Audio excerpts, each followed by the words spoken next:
This is Audiobook Aura, presenting The Boscombe Valley Mystery, one of the Adventures of Sherlock Holmes by Arthur Conan Doyle. We were seated at breakfast one morning, my wife and I, when the maid brought in a telegram. It was from Sherlock Holmes, and ran in this way. "Have you a couple of days to spare? Have just been wired from the west of England, in connection with Boscombe Valley tragedy. Shall be glad if you will come with me. Air and scenery perfect. Leave Paddington by the 11:15. What do you say, dear?" said my wife, looking across at me. "Will you go?" I really don't know what to say. I have a fairly long list at present. Oh, Anne Struther would do your work for you. You have been looking a little pale lately.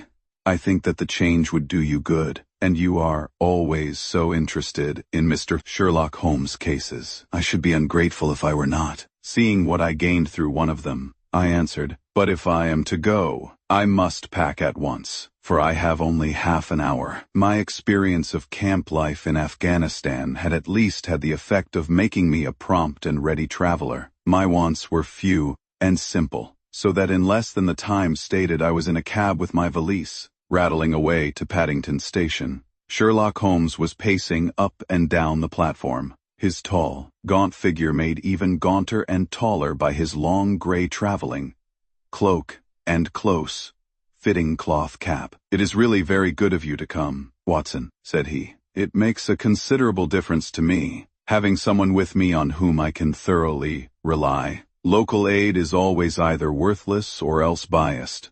If you will keep the two corner seats, I shall get the tickets." We had the carriage to ourselves save for an immense litter of papers, which Holmes had brought with him. Among these he rummaged and read, with intervals of note-taking and of meditation, until we were past reading. Then he suddenly rolled them all into a gigantic ball and tossed them up onto the rack. "Have you heard anything of the case?" he asked. "Not a word. I have not seen a paper for some days. The London press has not had very full accounts. I have just been looking through all the recent papers in order to master the particulars. It seems, from what I gather, to be one of those simple cases which are so extremely difficult." That sounds a little paradoxical, but it is profoundly true. Singularity is almost invariably a clue. The more featureless and commonplace a crime is, the more difficult it is to bring it home. In this case, however, they have established a very serious case against the son of the murdered man. It is a murder.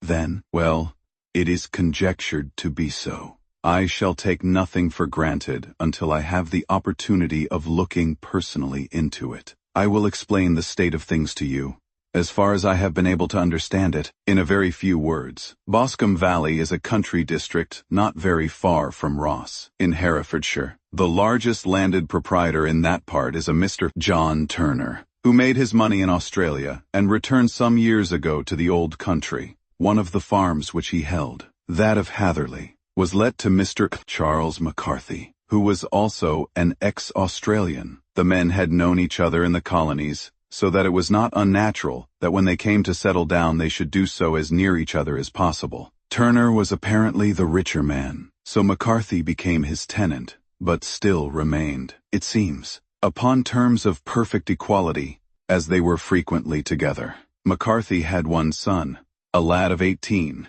and Turner had an only daughter of the same age. But neither of them had wives living. They appear to have avoided the society of the neighboring English families, and to have led retired lives, though both the McCarthys were fond of sport, and were frequently seen at the race meetings of the neighborhood. McCarthy kept two servants, a man and a girl.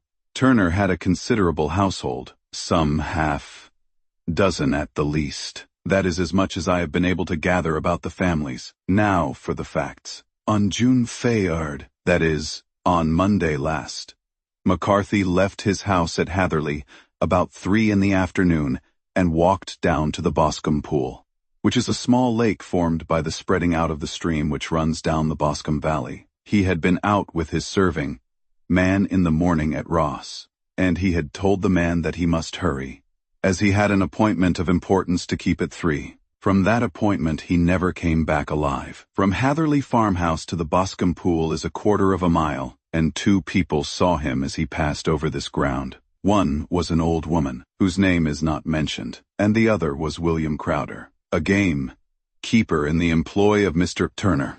Both these witnesses depose that Mr. McCarthy was walking alone. The gamekeeper adds that within a few minutes of his seeing Mr. McCarthy pass he had seen his son, Mr. James McCarthy, going the same way with a gun under his arm. To the best of his belief, the father was actually in sight at the time, and the son was following him. He thought no more of the matter until he heard in the evening of the tragedy that had occurred. The two McCarthys were seen after the time when William Crowder, the gamekeeper, lost sight of them.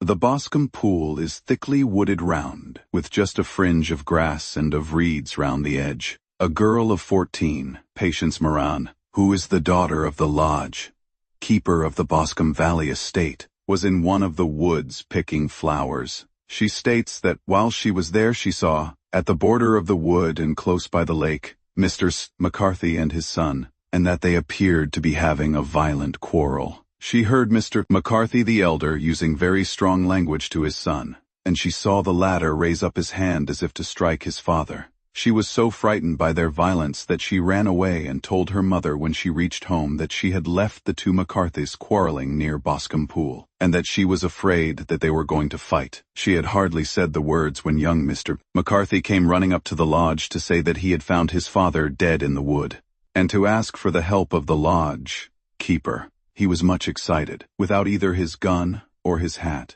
and his right hand and sleeve were observed to be stained with fresh blood. On following him they found the dead body stretched out upon the grass beside the pool. The head had been beaten in by repeated blows of some heavy and blunt weapon. The injuries were such as might very well have been inflicted by the butt end of his son's gun, which was found lying on the grass within a few paces of the body.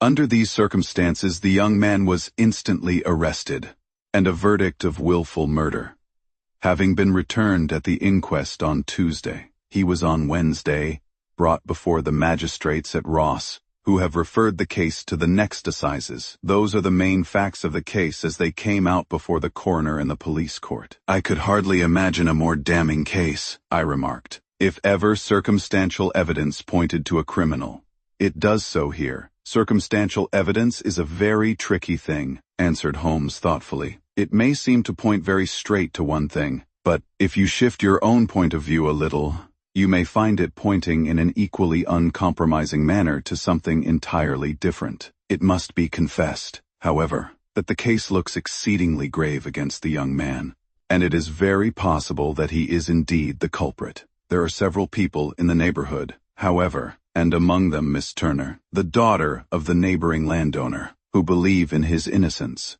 and who have retained Lestrade, whom you may recollect in connection with the study in scarlet, to work out the case in his interest. Lestrade, being rather puzzled, has referred the case to me, and hence it is that two middle-aged gentlemen are flying westward at 50 miles an hour instead of quietly digesting their breakfasts at home. I am afraid, said I, that the facts are so obvious that you will find little credit to be gained out of this case. There is nothing more deceptive than an obvious fact, he answered, laughing. Besides, we may chance to hit upon some other obvious facts, which may have been by no means obvious to Mr. Lestrade. You know me too well to think that I am boasting when I say that I shall either confirm or destroy his theory by means which he is quite incapable of employing, or even of understanding. To take the first example to hand, I very clearly perceive that in your bedroom the window is upon the right-hand side, and yet I question whether Mr. Lestrade would have noted even so self-evident a thing as that. How on earth, my dear fellow? I know you well. I know the military neatness which characterizes you. You shave every morning, and in this season you shave by the sunlight. But since your shaving is less and less complete, as we get farther back on the left side, until it becomes positively slovenly,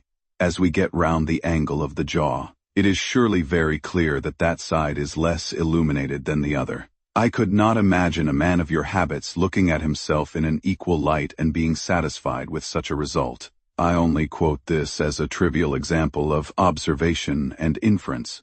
Therein lies my emphasis, and it is just possible that it may be of some service in the investigation which lies before us. There are one or two minor points which were brought out in the inquest, and which are worth considering. What are they? It appears that his arrest did not take place at once, but after the return to Hatherley Farm. On the inspector of constabulary informing him that he was a prisoner, he remarked that he was not surprised to hear it, and that it was no more than his deserts. This observation of his had the natural effect of removing any traces of doubt which might have remained in the minds of the coroner's jury. It was a confession. I ejaculated, "No," for it was followed by a protestation of innocence. Coming on the top of such a damning series of events, it was at least a most suspicious remark. "On the contrary," said Holmes, "it is the brightest rift which I can at present see in the clouds. However innocent he might be, he could not be such an absolute imbecile as not to see that the circumstances were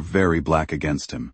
Had he appeared surprised at his own arrest, or feigned indignation at it, I should have looked upon it as highly suspicious, because such surprise or anger would not be natural under the circumstances, and yet might appear to be the best policy to a scheming man. His frank acceptance of the situation marks him as either an innocent man, or else as a man of considerable self-restraint and firmness. As to his remark about his deserts, it was also not unnatural, if you consider that he stood beside the dead body of his father, and that there is no doubt that he had that very day so far forgotten his filial duty as to bandy words with him, and even, according to the little girl whose evidence is so important, to raise his hand as if to strike him. The self-reproach and contrition which are displayed in his remark appear to me to be the signs of a healthy mind, rather than of a guilty one. I shook my head. "Many men have been hanged on far slighter evidence," I remarked. "So they have, and many men have been wrongfully hanged. What is the young man's own account of the matter? It is, I am afraid, not very encouraging to his supporters, though there are one or two points in it which are suggestive. You will find it here, and may read it for yourself." He picked out from his bundle a copy of the local Herefordshire paper, and having turned down the sheet he pointed out the paragraph in which the unfortunate young man had given his own statement of what had occurred. I settled myself down in the corner of the carriage and read it very carefully. It ran in this way: Mr. James McCarthy, the only son of the deceased, was then called and gave evidence as follows. I had been away from home for 3 days at Bristol, and had only just returned upon the morning of last Monday, the fared. My father was absent from home at the time of my arrival, and I was informed by the maid that he had driven over to Ross with John Cobb, the groom. Shortly after my return I heard the wheels of his trap in the yard, and, looking out of my window, I saw him get out and walk rapidly out of the yard, though I was not aware in which direction he was going. I then took my gun and strolled out in the direction of the Boscombe pool, with the intention of visiting the rabbit warren which is upon the other side. On my way I saw William Crowder, the game keeper, as he had stated in his evidence, but he is mistaken in thinking that I was following my father. I had no idea that he was in front of me. When about 100 yards from the pool I heard a cry of "cooey," which was a usual signal between my father and myself. I then hurried forward, and found him standing by the pool. He appeared to be much surprised at seeing me and asked me rather roughly what I was doing there. A conversation ensued which led to high words and almost to blows, for my father was a man of a very violent temper. Seeing that his passion was becoming ungovernable, I left him and returned towards Hatherley Farm. I had not gone more than 15 fay yards, however, when I heard a hideous outcry behind me, which caused me to run back again. I found my father expiring upon the ground, with his head terribly injured. I dropped my gun and held him in my arms, but he almost instantly expired. I knelt beside him for some minutes, and then made my way to Mr. Turner's lodge, keeper, his house being the nearest, to ask for assistance. I saw no one near my father when I returned, and I have no idea how he came by his injuries. He was not a popular man, being somewhat cold and forbidding in his manners, but he had, as far as I know, no active enemies. I know nothing further of the matter. The coroner: Did your father make any statement to you before he died? Witness: He mumbled a few words, but I could only catch some allusion to a rat. The coroner: What did you understand by that?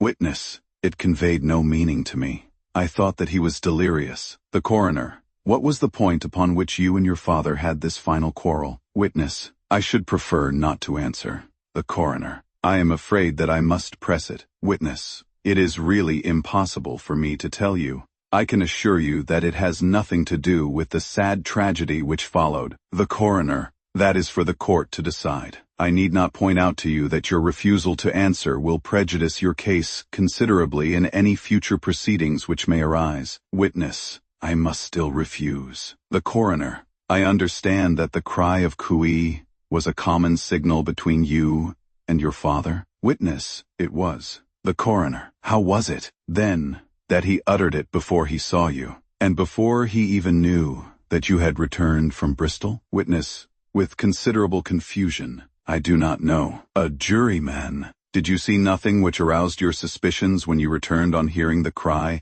and found your father fatally injured? Witness. Nothing definite. The coroner. What do you mean? Witness. I was so disturbed and excited as I rushed out into the open that I could think of nothing except of my father. Yet, I have a vague impression that as I ran forward, something lay upon the ground to the left of me. It seemed to me to be something gray in color, a coat of some sort, or a plaid perhaps. When I rose from my father, I looked round for it, but it was gone. Do you mean that it disappeared before you went for help? Yes, it was gone. You cannot say what it was. No, I had a feeling something was there. How far from the body? 12 yards or so. And how far from the edge of the wood? About the same. Then if it was removed, it was while you were within 12 yards of it? Yes, but with my back towards it. This concluded the examination of the witness. I see, said I, as I glanced down the column, that the coroner in his concluding remarks was rather severe upon young McCarthy. He calls attention, and with reason, to the discrepancy about his father having signaled to him before seeing him, also to his refusal to give details of his conversation with his father, and his singular account of his father's dying words. They are all, as he remarks, very much against the sun. Holmes laughed softly to himself, and stretched himself out upon the cushioned seat. Both you and the coroner have been at some pains, said he, to single out the very strongest points in the young man's favor. Don't you see that you alternately give him credit for having too much imagination and too little? Too little. If he could not invent a cause of quarrel which would give him the sympathy of the jury. Too much. If he evolved from his own inner consciousness anything so outrefait as a dying reference to a rat, and the incident of the vanishing cloth. No, sir. I shall approach this case from the point of view that what this young man says is true, and we shall see whither that hypothesis will lead us. And now, here is my pocket Petrarch, and not another word shall I say of this case until we are on the scene of action. We lunch at Swindon, and I see that we shall be there in 20 minutes. It was nearly 4 o'clock when we at last, after passing through the beautiful Stroud Valley and over the broad gleaming Severn, found ourselves at the pretty little country town of Ross. A lean ferret, like man, furtive and sly looking, was waiting for us upon the platform. In spite of the light brown dust coat and leather leggings which he wore in deference to his rustic surroundings, I had no difficulty in recognizing Lestrade, of Scotland Yard. With him we drove to the Hereford Arms, where a room had already been engaged for us. "I have ordered a carriage," said Lestrade as we sat over a cup of tea. I knew your energetic nature, and that you would not be happy until you had been on the scene of the crime. "It was very nice and complimentary of you," Holmes answered. "It is entirely a question of barometric pressure." Lestrade looked startled. "I do not quite follow," he said. "How is the glass?" 29. "I see no wind, and not a cloud in the sky. I have a caseful of cigarettes here which needs smoking, and the sofa is very much superior to the usual country hotel abomination. I do not think that it is probable that I shall use the carriage to-night." Lestrade laughed indulgently. "You have, no doubt, already formed your conclusions from the newspapers," he said. "The case is as plain as a pike-staff, and the more one goes into it, the plainer it becomes. Still, of course, one can't refuse a lady, and such a very positive one. 2. She has heard of you, and would have your opinion, though I repeatedly told her that there was nothing which you could do which I had not already done. Why? Bless my soul! Here is her carriage at the door. He had hardly spoken before there rushed into the room one of the most lovely young women that I have ever seen in my life. Her violet eyes shining, her lips parted, a pink flush upon her cheeks. All thought of her natural reserve, lost in her overpowering excitement and concern. "Oh, Mr. Sherlock Holmes," she cried, glancing from one to the other of us, and finally, with a woman's quick intuition, fastening upon my companion. "I am so glad that you have come. I have driven down to tell you so. I know that James didn't do it. I know it. And I want you to start upon your work knowing it, too. Never let yourself doubt upon that point.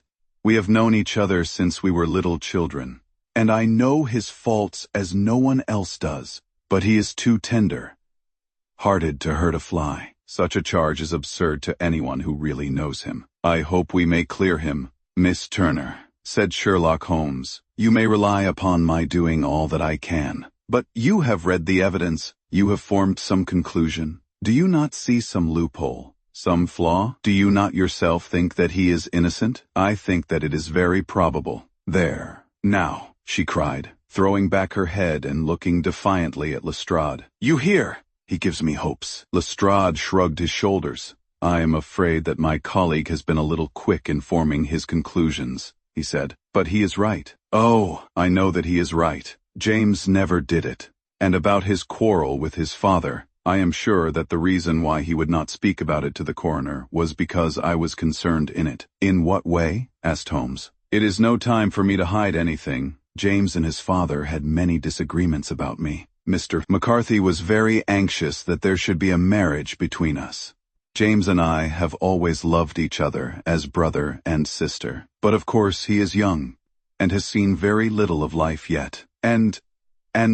Well, he naturally did not wish to do anything like that yet, so there were quarrels. And this, I am sure, was one of them." "And your father?" asked Holmes. "Was he in favor of such a union?" "No, he was averse to it also. No one but Mr. McCarthy was in favor of it." A quick blush passed over her fresh young face as Holmes shot one of his keen, questioning glances at her. "Thank you for this information," said he. "May I see your father if I call tomorrow?" "I am afraid the doctor won't allow it." "The doctor?" "Yes. Have you not heard? Poor father has never been strong for years back, but this has broken him down completely.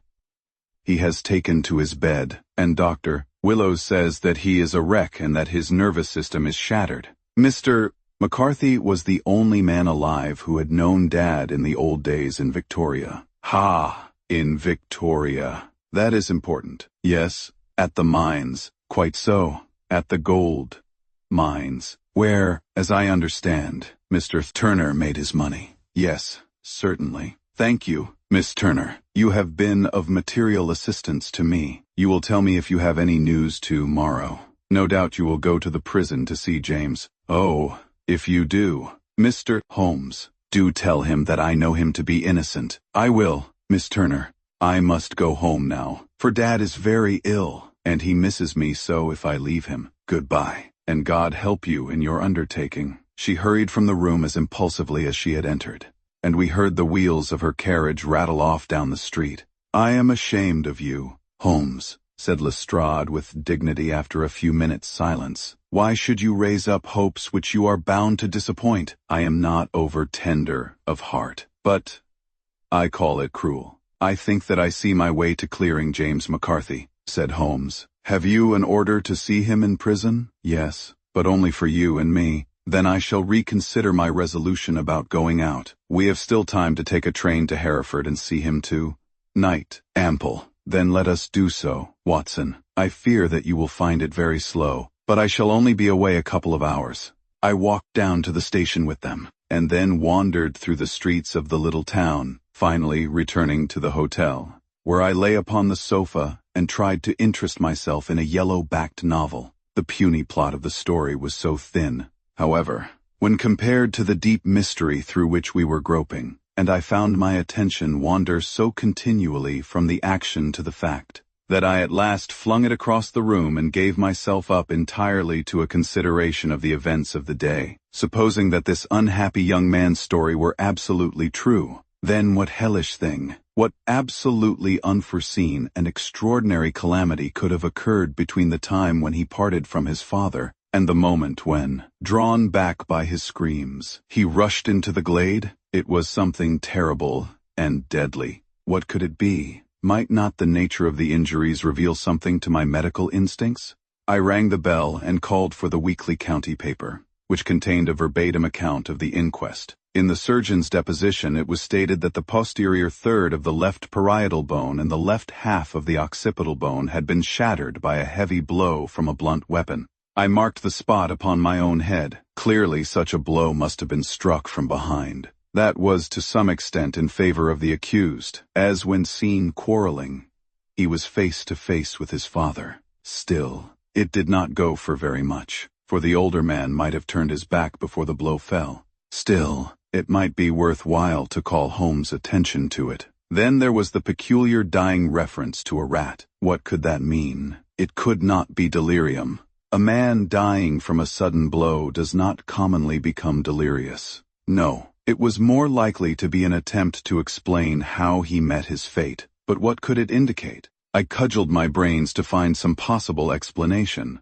And then the incident of the gray cloth seen by young McCarthy. If that were true, the murderer must have dropped some part of his dress, presumably his overcoat, in his flight, and must have had the hardihood to return and to carry it away at the instant, when the son was kneeling with his back turned not a dozen paces off. What a tissue of mysteries and improbabilities the whole thing was. I did not wonder at Lestrade's opinion, and yet I had so much faith in Sherlock Holmes' insight that I could not lose hope as long as every fresh fact seemed to strengthen his conviction of young McCarthy's innocence. It was late before Sherlock Holmes returned. He came back alone, for Lestrade was staying in lodgings in the town. "The glass still keeps very high," he remarked as he sat down. "It is of importance that it should not rain before we are able to go over the ground. On the other hand, a man should be at his very best and keenest for such nice work as that, and I did not wish to do it when fagged by a long journey. I have seen young McCarthy. And what did you learn from him? Nothing. Could he throw no light? None at all. I was inclined to think at one time that he knew who had done it and was screening him or her. But I am convinced now that he is as puzzled as everyone else. He is not a very quick-witted youth, though comely to look at and, I should think, sound at heart. I cannot admire his taste," I remarked. "If it is indeed a fact that he was averse to a marriage with so charming a young lady as this Miss Turner, thereby hangs a rather painful tale. This fellow is madly, insanely, in love with her. But some 2 years ago, when he was only a lad, and before he really knew her, for she had been away 5 years at a boarding school, what does the idiot do but get into the clutches of a barmaid in Bristol and marry her at a registry office? No one knows a word of the matter, but you can imagine how maddening it must be to him to be upbraided for not doing what he would give his very eyes to do, but what he knows to be absolutely impossible.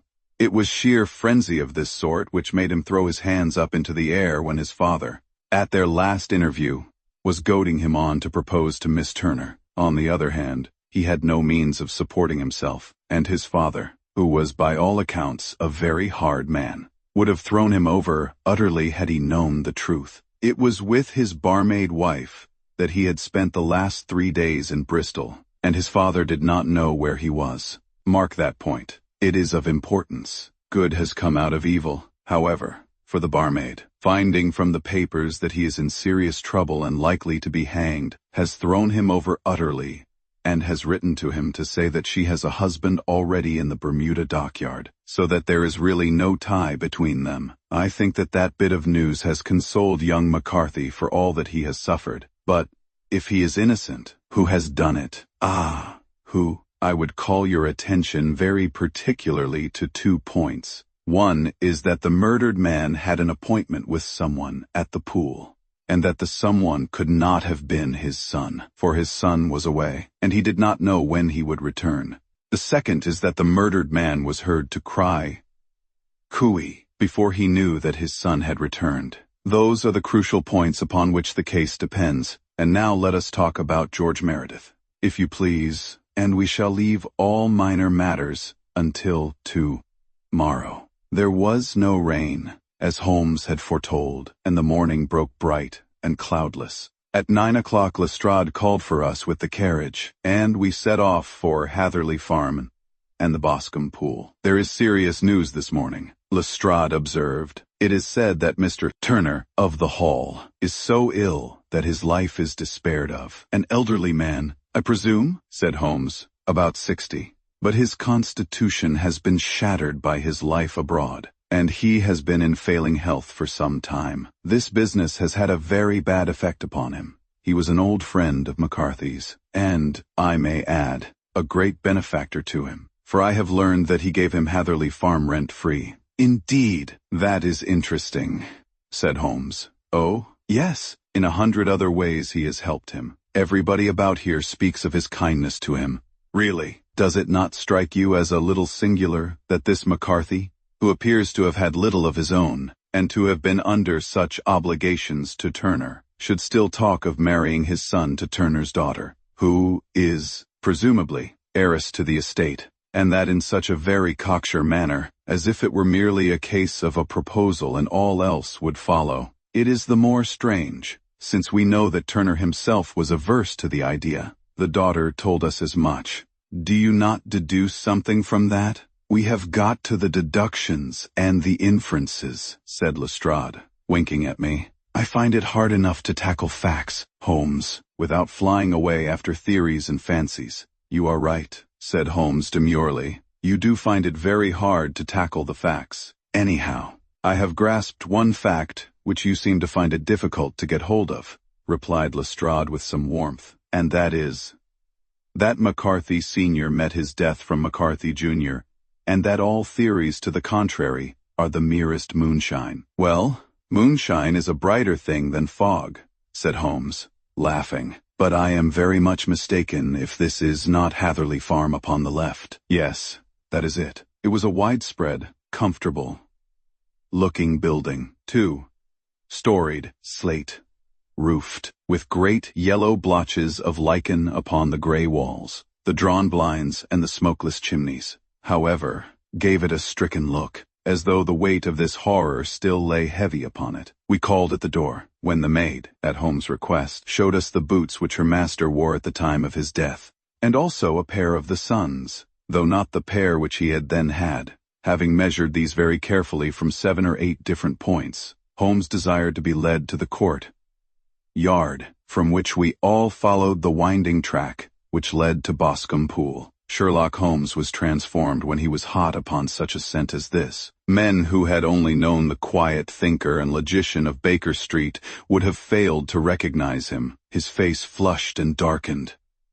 His brows were drawn into 2 hard black lines, while his eyes shone out from beneath them with a steely glitter. His face was bent downward, his shoulders bowed, his lips compressed, and the veins stood out like whipcord in his long, sinewy neck. His nostrils seemed to dilate with a purely animal lust for the chase, and his mind was so absolutely concentrated upon the matter before him that a question or remark fell unheeded upon his ears, or, at the most, only provoked a quick, impatient snarl in reply. Swiftly and silently he made his way along the track which ran through the meadows, and so by way of the woods to the Boscombe Pool. It was damp, marshy ground, as is all that district, and there were marks of many feet, both upon the path and amid the short grass which bounded it on either side. Sometimes Holmes would hurry on, sometimes stop dead, and once he made quite a little detour into the meadow.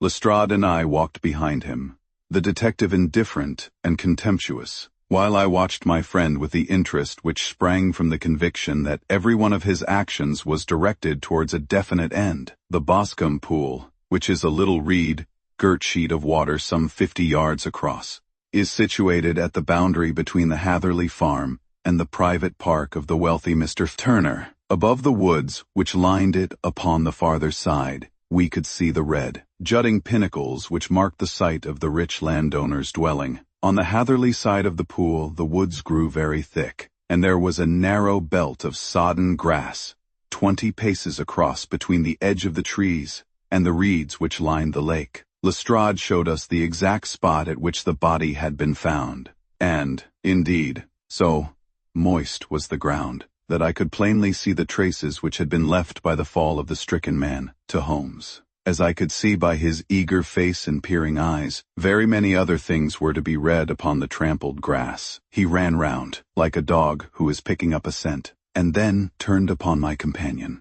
"What did you go into the pool for?" he asked. "I fished about with a rake. I thought there might be some weapon or other trace. But how on earth?" "Oh, tut. Tut! I have no time. That left foot of yours with its inward twist is all over the place. A mole could trace it, and there it vanishes among the reeds. Oh, how simple it would all have been had I been here before they came like a herd of buffalo and wallowed all over it. Here is where the party with the lodge keeper came, and they have covered all tracks for 6 or 8 feet round the body. But here are 3 separate tracks of the same feet." He drew out a lens and lay down upon his waterproof to have a better view, talking all the time rather to himself than to us. "These are young McCarthy's feet. Twice he was walking, and once he ran swiftly, so that the soles are deeply marked, and the heels hardly visible. That bears out his story. He ran when he saw his father on the ground. Then, here are the father's feet, as he paced up and down. What is this? Then, it is the butt end of the gun as the son stood listening. And this? Ha! What have we here? Tiptoes, tiptoes. Square, too. Quite unusual boots. They come, they go, they come again. Of course that was for the cloak. Now, where did they come from?" He ran up and down, sometimes losing, sometimes finding the track until we were well within the edge of the wood, and under the shadow of a great beech, the largest tree in the neighborhood. Holmes traced his way to the farther side of this and lay down once more upon his face with a little cry of satisfaction. For a long time he remained there, turning over the leaves and dried sticks, gathering up what seemed to me to be dust into an envelope and examining with his lens not only the ground, but even the bark of the tree as far as he could reach. A jagged stone was lying among the moss, and this also he carefully examined and retained. Then he followed a pathway through the wood until he came to the high road, where all traces were lost. "It has been a case of considerable interest," he remarked, returning to his natural manner. "I fancy that this grey house on the right must be the lodge. I think that I will go in and have a word with Moran, and perhaps write a little note. Having done that, we may drive back to our luncheon. You may walk to the cab, and I shall be with you presently." It was about 10 minutes before we regained our cab and drove back into Ross, Holmes still carrying with him the stone which he had picked up in the wood. "This may interest you, Lestrade," he remarked, holding it out. "The murder was done with it. I see no marks." "There are none." "How do you know?" "Then, the grass was growing under it. It had only lain there a few days. There was no sign of a place whence it had been taken. It corresponds with the injuries. There is no sign of any other weapon. And the murderer is a tall man, left-handed, limps with the right leg, wears thick, soled shooting, boots and a grey cloak, smokes Indian cigars, uses a cigar holder, and carries a blunt penknife in his pocket. There are several other indications, but these may be enough to aid us in our search." Lestrade laughed. "I am afraid that I am still a sceptic," he said. "Theories are all very well, but we have to deal with a hard-headed British jury." "Nous verrons," answered Holmes calmly. "You work your own method, and I shall work mine. I shall be busy this afternoon, and shall probably return to London by the evening train." "And leave your case unfinished?" "No, finished. But the mystery, it is solved. Who was the criminal?" "Then, the gentleman I describe. But who is he? Surely it would not be difficult to find out. This is not such a populous neighborhood." Lestrade shrugged his shoulders. "I am a practical man," he said, "and I really cannot undertake to go about the country looking for a left-handed gentleman with a game leg. I should become the laughing stock of Scotland Yard." "All right," said Holmes quietly. "I have given you the chance. Here are your lodgings. Good. Bye. I shall drop you a line before I leave." Having left Lestrade at his rooms, we drove to our hotel. where we found lunch upon the table." Holmes was silent and buried in thought, with a pained expression upon his face, as one who finds himself in a perplexing position. "Look here, Watson," he said when the cloth was cleared.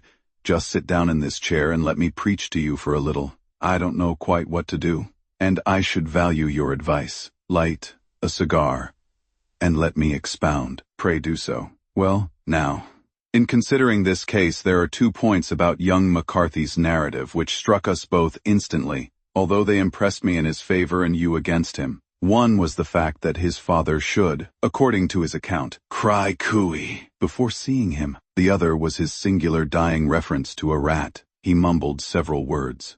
You understand, but that was all that caught the son's ear. Now, from this double point, our research must commence, and we will begin it by presuming that what the lad says is absolutely true. What of this cooey, then? Well, obviously it could not have been meant for the son.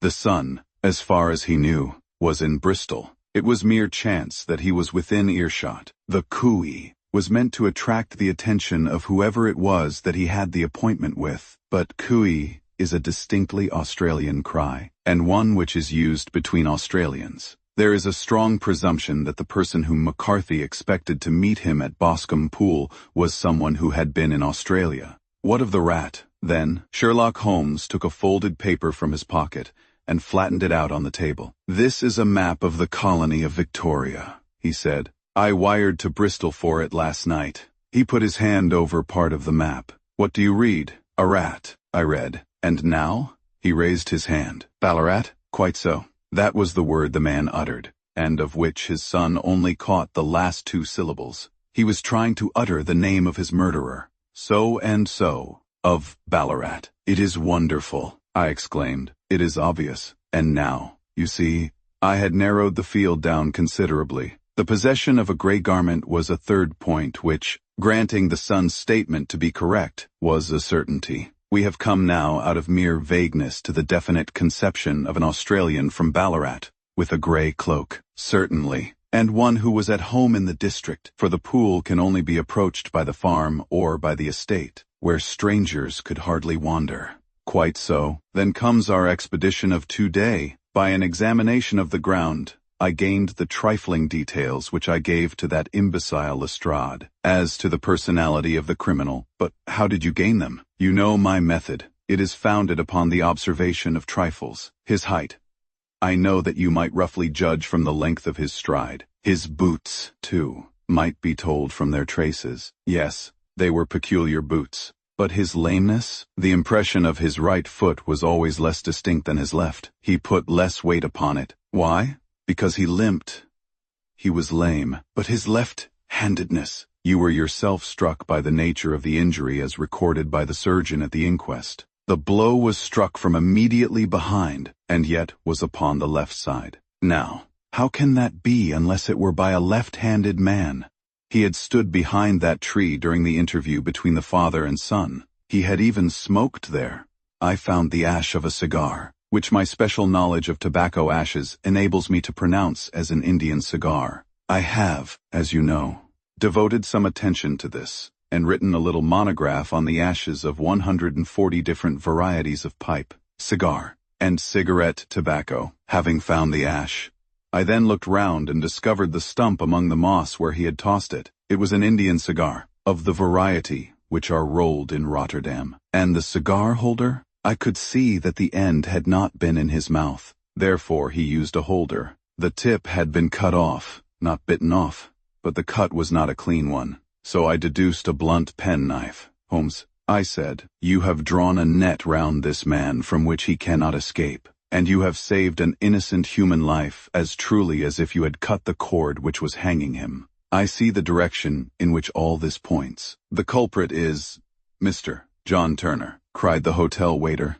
opening the door of our sitting room and ushering in a visitor. The man who entered was a strange and impressive figure. His slow, limping step and bowed shoulders gave the appearance of decrepitude, and yet his hard, deep-lined, craggy features and his enormous limbs showed that he was possessed of unusual strength of body and of character. His tangled beard, grizzled hair, and outstanding Drooping eyebrows combined to give an air of dignity and power to his appearance. But his face was of an ashen white, while his lips and the corners of his nostrils were tinged with a shade of blue. It was clear to me at a glance that he was in the grip of some deadly and chronic disease. "Pray sit down on the sofa," said Holmes gently. "You had my note?" "Yes, the lodge keeper brought it up. You said that you wished to see me here to avoid scandal. I thought people would talk if I went to the hall." "And why did you wish to see me?" He looked across at my companion with despair in his weary eyes, as though his question was already answered. "Yes," said Holmes, answering the look rather than the words. "It is so. I know all about McCarthy." The old man sank his face in his hands. "God help me," he cried, "but I would not have let the young man come to harm. I give you my word that I would have spoken out if it went against him at the assizes." "I am glad to hear you say so," said Holmes gravely. "I would have spoken now had it not been for my dear girl. It would break her heart. It will break her heart when she hears that I am arrested." "It may not come to that," said Holmes. "What? I am no official agent. I understand that it was your daughter who required my presence here, and I am acting in her interests. Young McCarthy must be got off. However, I am a dying man," said old Turner. "I have had diabetes for years. My doctor says it is a question whether I shall live a month. Yet I would rather die under my own roof than in a gaol." Holmes rose and sat down at the table with his pen in his hand and a bundle of paper before him. "Just tell us the truth," he said. "I shall jot down the facts. You will sign it, and Watson here can witness it. Then I could produce your confession at the last extremity to save young McCarthy. I promise you that I shall not use it unless it is absolutely needed." "It's as well," said the old man. "It's a question whether I shall live to the assizes, so it matters little to me. But I should wish to spare Alice the shock. And now I will make the thing clear to you. It has been a long time in the acting, but will not take me long to tell. You didn't know this dead man, McCarthy. He was a devil incarnate. I tell you that. God keep you out of the clutches of such a man as he. His grip has been upon me these 20 years, and he has blasted my life. I'll tell you first how I came to be in his power. It was in the early 60s at the diggings. I was a young chap then, hot, blooded and reckless, ready to turn my hand at anything. I got among bad companions, took to drink, had no luck with my claim, took to the bush, and in a word became what you would call over here a highway robber. There were 6 of us, and we had a wild, free life of it, sticking up a station from time to time, or stopping the wagons on the road to the diggings. Black Jack of Ballarat was the name I went under, and our party is still remembered in the colony as the Ballarat Gang. One day a gold convoy came down from Ballarat to Melbourne, and we lay in wait for it and attacked it. There were 6 troopers and 6 of us, so it was a close thing. But we emptied 4 of their saddles at the first volley. 3 of our boys were killed. However, before we got the swag, I put my pistol to the head of the wagon driver, who was this very man McCarthy. I wished to the Lord that I had shot him then, but I spared him, though I saw his wicked little eyes fixed on my face, as though to remember every feature. We got away with the gold, became wealthy men, and made our way over to England without being suspected. There, I parted from my old pals and determined to settle down to a quiet and respectable life. I bought this estate, which chanced to be in the market, and I set myself to do a little good with my money, to make up for the way in which I had earned it. I married, too, and though my wife died young, she left me my dear little Alice. Even when she was just a baby, her wee hand seemed to lead me down the right path as nothing else had ever done. In a word, I turned over a new leaf and did my best to make up for the past. All was going well when McCarthy laid his grip upon me. I had gone up to town about an investment, and I met him in Regent Street with hardly a coat to his back or a boot to his foot. "Here we are. Jack," says he, touching me on the arm. "We'll be as good as a family to you. There's 2 of us, me and my son, and you can have the keeping of us. If you don't, it's a fine, law-abiding country is England, and there's always a policeman within hail." Well, down they came to the West Country. There was no shaking them off, and there they have lived rent-free on my best land ever since. There was no rest for me, no peace, no forgetfulness. Turn where I would, there was his cunning, grinning face at my elbow. It grew worse as Alice grew up, for he soon saw I was more afraid of her knowing my past than of the police. Whatever he wanted he must have, and whatever it was I gave him without question. Land, money, houses, until at last he asked a thing which I could not give. He asked for Alice. His son, you see, had grown up, and so had my girl. And as I was known to be in weak health, it seemed a fine stroke to him that his lad should step into the whole property. But there I was firm. I would not have his cursed stock mixed with mine. Not that I had any dislike to the lad, but his blood was in him, and that was enough. I stood firm. McCarthy threatened. I braved him to do his worst. We were to meet at the pool midway between our houses to talk it over. When I went down there, I found him talking with his son, so I smoked a cigar and waited behind a tree until he should be alone. But as I listened to his talk, all that was black and bitter in me seemed to come uppermost. He was urging his son to marry my daughter, with as little regard for what she might think as if she were a slut from off the streets.